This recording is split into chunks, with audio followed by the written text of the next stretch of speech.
கிருஷ்ணாபுரம் கிராமத்தில் லட்சுமி நாராயணா சுவாமி திருக்கோவில் சொர்க்கவாசல் திறப்பு விழா பக்தர்கள் தரிசனம்.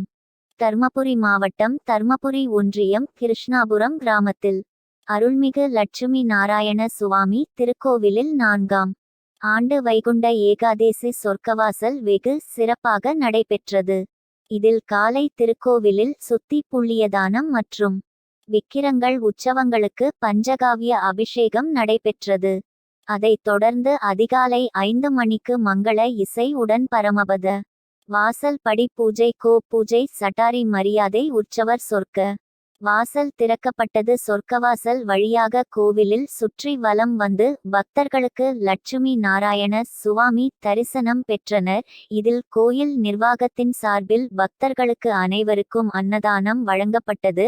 நிகழ்ச்சிக்கான ஏற்பாடுகளை கிருஷ்ணாபுரம் லட்சுமி நாராயணா சுவாமி கோவில் அறங்காவலர் குழு தலைவர் சிவா, லட்சுமி நாராயணா சுவாமி திருக்கோவில் அர்ச்சகர் ரகு ஐயர் மற்றும் குலதெய்வ பங்காளிகள் ஊர் பொதுமக்கள் மற்றும் பக்தர்கள் செய்தனர். சாமி உள்ள காட்டிட்டு வந்துட்டு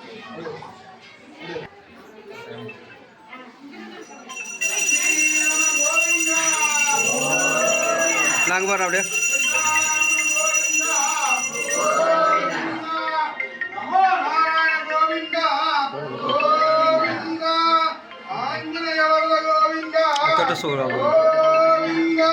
அப்படியே காமிங்க.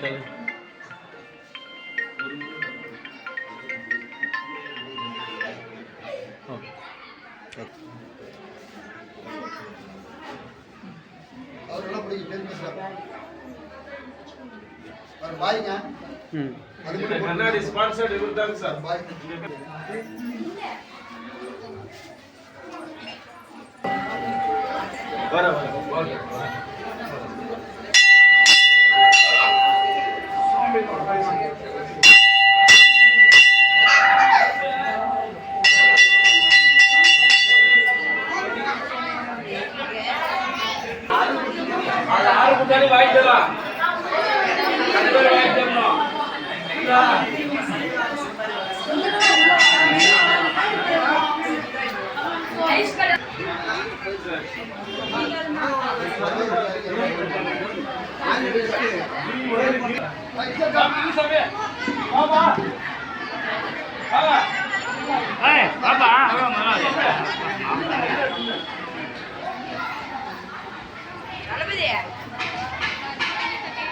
வர சொல்லு.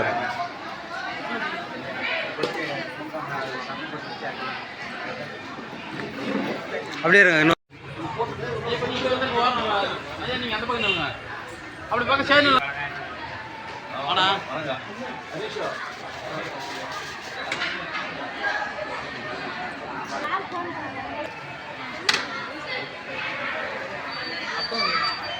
முருகா இல்லப்பா எடுத்துருக்கேன். காலையில எடுத்தியா? நைட் 3 மணிக்கு வந்து. சரி சரி. சொர்க்காசம் திறக்கிறாங்களா? சரி சரி சரி. ஆமாம் பேசுங்க. ஓம் நமோ நாராயண ஸ்ரீ லட்சுமி நாராயண சுவாமி அனுகிரக கடாட்சி சித்தீரஸ்து. அரியகுளம் என்கிற கிருஷ்ணாபுரம் அருள் பாலிக்கும் ஸ்ரீ லட்சுமி நாராயண சுவாமி திருக்கோயில் 100 பழமை வாய்ந்த திருக்கோயிலாகும். இத்திருக்கோயில் கோம்பு பங்காளிகள் அதிகமாக உள்ளார்கள், பக்தர்களும் அதிகமாக உள்ளார்கள். இத்திருக்கோயில் சிறிது சிறிதாக வளர்ச்சி அடைந்து கொண்டே இருக்கிறது. இந்த பகுதியிலிருந்து ஒரு 100 கிலோமீட்டர்லேருந்து 200 கிலோமீட்டருக்கு பக்தர்கள் அதிகமாக இருக்கிறாங்க. இங்கே சனிக்கிழமை சிறப்பான விசேஷங்கள், புரட்டாசி மாதம் சிறப்பான விசேஷம் நடைபெறுகிறது. இப்போ சற்று பக்தர்கள் மூலமாகவும் கைங்கரியத்தின் மூலமாகவும் இத்திருக்கோயில் வளர்ச்சிக்காக ஒரு சில தெய்வங்களை கூடுதல் படுத்தி கொண்டே வந்தோம். முதல் தெய்வமாக ஆண்டாளம்மாள், விஷ்ணு துர்கை, ஸ்ரீசக்கர சுவாமி, லக்ஷ்மி ஐக்கிரீவ சுவாமி இப்படி துணை தெய்வங்களை அதிகப்படுத்தி இப்பட்ட கோயிலை மிகவும் சிறப்பாக வளர வேண்டும் என்ற நோக்கத்தின் வாயிலாக திருக்கோயில் வளர்ச்சிக்கு மற்ற தெய்வங்களையும் கொண்டு வந்தோம். பின்னர் இந்த சொர்க்கவாசல் பரமபாத வாசலும் வேண்டும் என்று எங்கள் பக்தர்கள் சார்பாகவும் கோம்பு பங்காளிகள் சார்பாகவும் ஊர் பொதுமக்கள் சார்பாகவும் தேவைப்பட்டது என்பதனாலே இந்த சொர்க்கவாசல் திருக்கோயிலில் இருந்தால் நல்லது. ஒரு பெருமாள் கோயிலில் சொர்க்கவாசல் அமைந்தால் மிக மிக சிறப்பு. வருடம் முழுவதும் சொர்க்கவாசலுக்கு தேவையான பணியுடைகளையும் சொர்க்கவாசல் வளர்ச்சிக்கும் தேவையானது ஒரு 5-4 ஆண்டுகளாக முயற்சி செய்தோம். பக்தர்களின் முயற்சியால் இத்திருக்கோயிலில் 4ஆம் ஆண்டு சொர்க்கவாசல் திறப்பு வைபவ நிகழ்ச்சி நடைபெற்றது. இதற்கு முன்ன ஒரு 8 ஆண்டுகள் தர்மகர்த்தா என்ற பதவியில் யாரும் இல்லாமல் இருந்தால் அர்ச்சகரே இத்திருக்கோயிலை முடிந்த அளவுக்கு இக்கோயிலுக்கு வளர்ச்சி செய்தேன். இப்பொழுது புதிதாக 4 மாதங்கள் ஆகிறது. திரு ஐ. சிவா என்கிற ராஜலிங்கம் அவர்கள் தர்மகர்த்தா பதவியேற்ற பின்னர் எனக்கு ஒரு கூடுதலான பலம் வந்தது. இக்கோயில் வளர்ச்சிக்கு என்ன செய்ய வேண்டும் என்பதை பலம் வந்ததனால் அவர்களுடைய துணையுடன், பக்தர்கள் துணையுடன் இக்கோயிலில் வெகு சிறப்பாக அவர் 15க்கு சுதந்திர தினத்தன்று பதவியேற்றுக் கொண்டார்.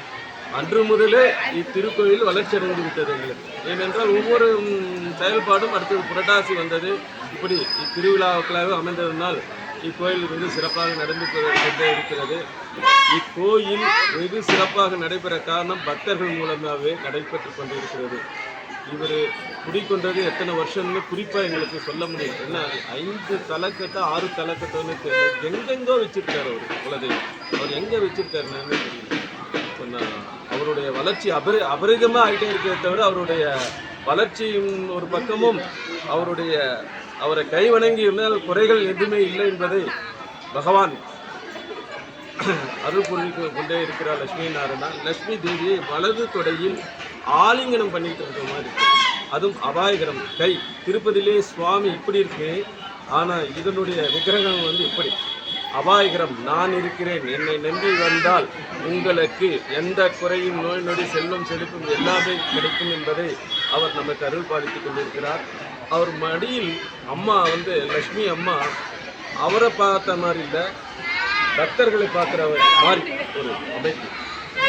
லட்சுமி தேவி மடியில் அப்படி உட்காந்துட்டு ஆலிங்கனம் பண்ணிட்டு இருக்கும்போது பக்தர்களை பார்க்குற மாதிரி ஒரு சாயுவா இருக்கிற அம்மா. அதுவே ஒரு பெரிய சிறப்பு.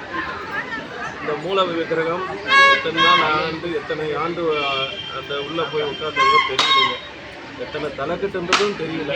ஆனால் சிறிதாக இப்போ வளர்ந்துட்டே இருக்குது. இன்னும் மேலும் மேலும் வளரணும். பக்தர்களுடைய அனுகிரகம் வேண்டும், எல்லாருடைய ஒத்துழைப்பு வேண்டும் என்பதை அனைத்தின் சார்பாக கேட்டுக்கொள்கிறோம். பெரிய கோரிக்கையாக நாங்கள் வேண்டுவது, இத்திருக்கோயில் 12 வருஷம் ஆச்சு கும்பாபிஷேகம் முடிஞ்சு, 13ஆவது வருஷமும் நடந்துகிட்டே இருக்குது. அரசு இதுக்கு எங்களுக்கு ஒத்துழைப்பு கொடுத்து, அரசு அதிகாரிகளும் ஒத்துழைப்பு கொடுத்து, பக்தர்களும் ஒத்துழைப்பு கொடுத்து, தோம்பு பங்காளிகளும் ஒத்துழைப்பு கொடுத்து, ஊர் பொதுமக்களும் ஒத்துழைப்பு கொடுத்தால் இத்திருக்கோயிலில் வெகு சீக்கிரமாக திரு ஐ. சிவா என்கிற தர்மகர்த்தா மூலமாக இக்கும்பாபிஷேகம் வெகு சிறப்பாக நடத்துவோம் என்பதை அனைவரும் முன்னாடியும் தெரிவித்துக் கொள்கிறோம்.